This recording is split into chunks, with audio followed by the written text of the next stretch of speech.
Good morning guys, so I'm out on my dog walk before picking up the Audi RS3, so stay tuned to see what it looks like, the spec.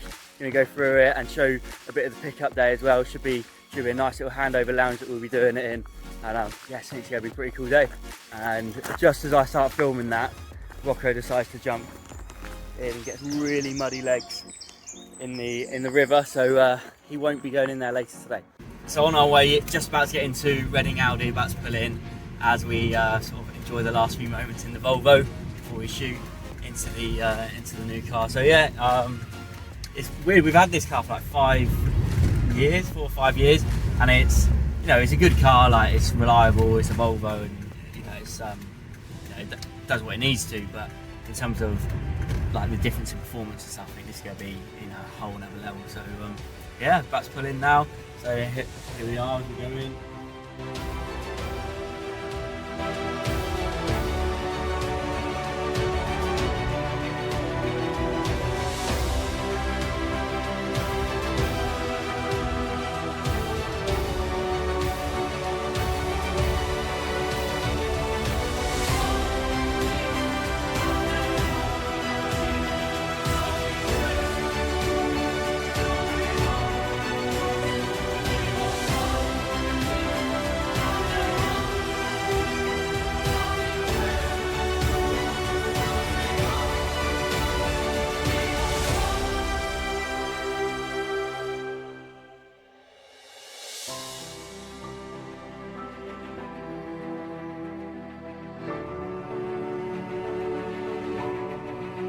Okay guys, so we've picked the car. I've been driving it for about 5 minutes now.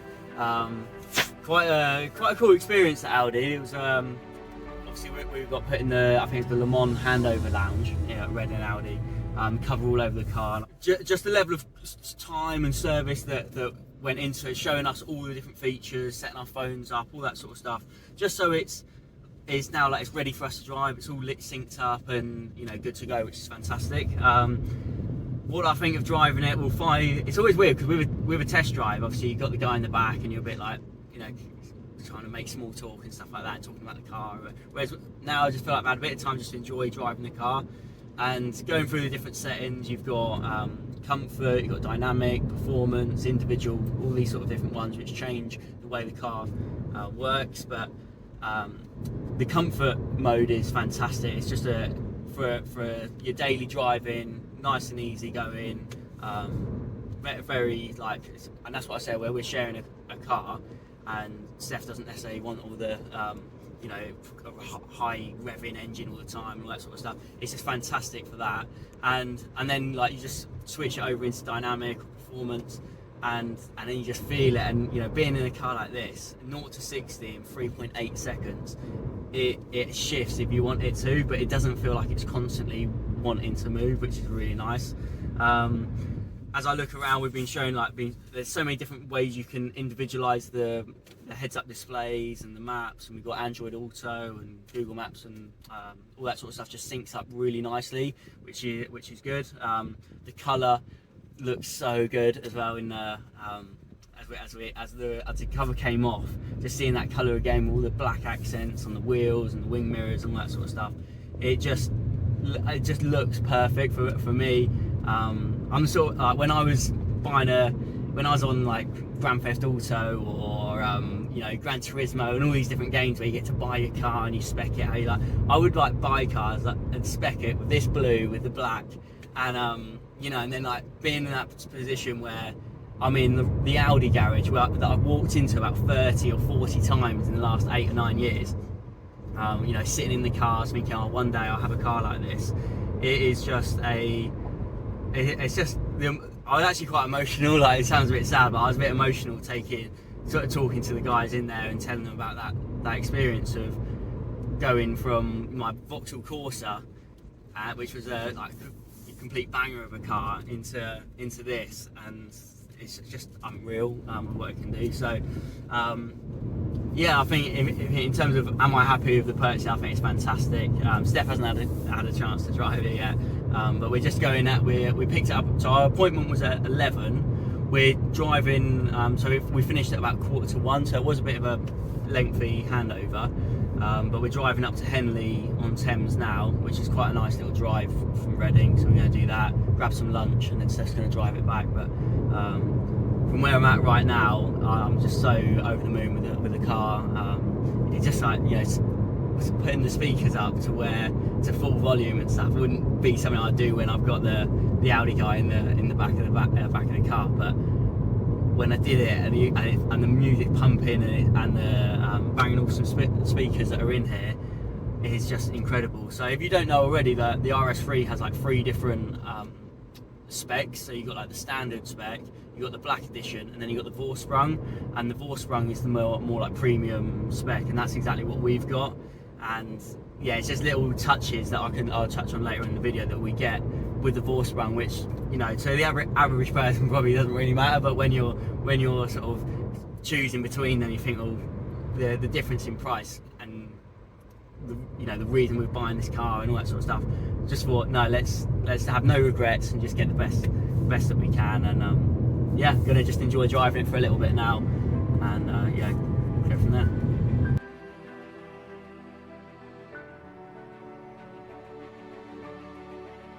Okay, so now Steph and me have just finished our lunch in Henley. You'll be able to see my burger. I had a lovely little chicken burger. And Steph's just setting herself up as a user now. Just getting everything ready, getting her seat sorted and all that sort of stuff. All the fun of getting a new car, you know, it's just all the little gadgets and being able to change all the little settings and stuff. I think it's just part of the experience, isn't it? So yeah, to go get into it. Every time we turn the engine on, it's like, oh wow, that sounds good. So yeah, it's pretty cool. And then yeah, Steph's going to drive us back to work and probably crack on with work for the day. But yeah. Now, unfortunately, on that day, my phone did die, so I didn't get any more content. But got some bits in the evening. Obviously, Rocco got to see the car, and we went away on holiday for 7 days. So sort of left it in the Heathrow car park with the meet and greet, which was great. Sort of came back, cleaned up the car, and then put this extra video together, sort of summarising what it's been like the first 2 days before, and then the 2 days getting back from holiday. Okay guys, so you joined me. It's about 3 or 4 days of driving it. Had a little holiday in between, but really being able to have a chance to just experience this car in so many different type of situations, whether that's just driving to work or really throwing it around some corners on some country roads, all that sort of stuff. And honestly, this car is unbelievable. Something like I've never driven before, and to have it as like my daily drive, I think it's incredible. So yeah, I'll just talk you through some of my favourite things about the car. Like as I look at the car, obviously you've got all the black accents that you get on the RS on the Vorsprung model. So the 19-inch wheels. If you're not sure of it, is it a Vorsprung or not, the easiest way to check is to look at the alloys there. Obviously the splitter down at the bottom here, incredible, and just the whole angles. I think it looks really it's like subtly aggressive, if that can be a thing. The arches as they come over the back just gives it that really smart, cool looking look. The blacked out wing mirrors, and even just like the lights when you turn them on, when you when you unlock it for the first time, and it comes up, and on the front you've got it comes up like flashing RS3. So I'll show you that in a minute on the as an overlay. Just as you come onto the back, all the black accents. Love how they do it, the badge in black, the RS3 in black as well. And you know, we've got a dog. We've just been on holiday. We've got the suitcase space. So you've got like the performance of a supercar, but with the practicality of having a boot and having all the, you know, you can go and play golf and all that sort of stuff. It's very easy. So for me, just driving this car is just fantastic. Really sticks to the road, and it looks amazing. You know, I really, every time I come out to look at it, I know it's still early days, but I'm just like, wow, that is a nice car. So yeah, really happy with it. If I show you the front as well. So on the front of the car, you've got the look of that again. It looks really smart. It looks really like you can tell it's a performance car. But also for me, I run a school sports coaching business, so I need to be able to pull into a primary school car park and not feel uncomfortable as I do that. And that's where the different settings are fantastic. I can just put it into efficiency. The engine's not going to be roaring and raring to go. I can just pull it in nice and subtly. And yeah, it's a vibrant colour, but it's nothing that I it's important for me I feel comfortable as I go and park in a primary school car park, and I think I can do that with this car. But also I can go and throw it around some bends down a country road as well, and have all of that with it. So yeah, so much to this. Basically, the only bit which isn't a real air vent here is the top bit. But everything else is all used for the performance. And sometimes when you've been going with it for maybe 20-30 minutes and really like testing it to its limits, then you know it spends a bit of time afterwards cooling it down, because it's, you know, what you're putting the engine through is, you know, can be quite a lot. So yeah, it's just a fantastic car. If I show you inside as well, well, actually before I do, I'll just touch on the wheels. I'm pretty sure these are 245s at the front and then 265s at the back. Either way, it's because the previous RS3 models were they were slated really for being for understeer, and that's basically when you're trying to throw it into a corner and it's just not going, it just keeps going straight. So that was a change that they made on here. And then the reviews, and obviously my experience driving it as well, is like it just sticks to the road. It goes as it goes around the corner. So they've done that with the wheels. So one is thinner than the I think like I said, I think the front is thinner than the back. I'll show you inside as well. Everything just feels really smart, and actually I was getting a bit nervous when I after I put the order in, because I started watching more and more reviews and people saying that the interior is actually a little bit cheap, and I was like, you know, I didn't have that feel to it. I think everything feels really smart. You've got like the nice touches on the side, interior lighting. The car looks amazing at night time.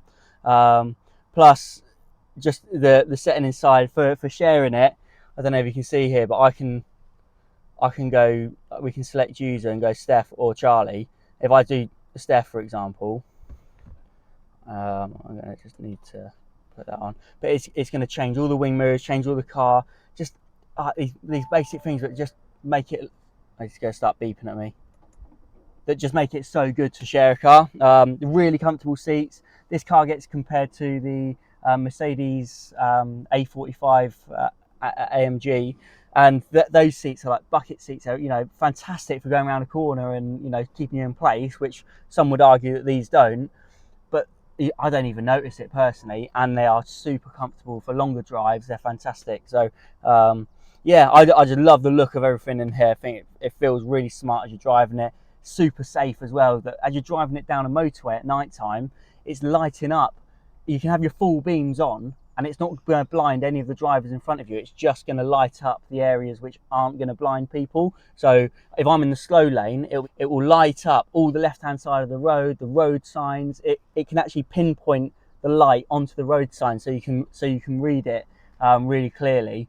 And, you know, it's also got the lane control, so if you want that, you can basically not even have your hands on the steering wheel and it will just cruise down the motorway. Adaptive speed control, and you know, it depends how comfortable you feel being in the car in front, but you can just change the settings on that. And just loads of little things. I'm sure there's lots I haven't even noticed yet or spotted, but just as a whole experience of a car, I've had a banger of a Vauxhall Corsa, had a BMW 1 Series, had an Audi Q5, drive a van, and then drive this. And like, obviously, the 1 Series is probably the most competitive. That was a 1.2i, 120i, and that at the time that felt quick. And you're getting this, and it's just a whole nother level. So, yeah, this just overall just really pleased with it. So, yeah, just sort of like wrap up the video. If you want to find out a little bit more about this car, or got any questions about it, please do put it together. This is my first YouTube video on something like this, so I'm not an expert on it, but hopefully you can see my passion, and you see how much I've loved driving the car the first few days. And yeah, thank you for watching. If you enjoyed the video, please like, comment and subscribe, and I'll see you in the next one.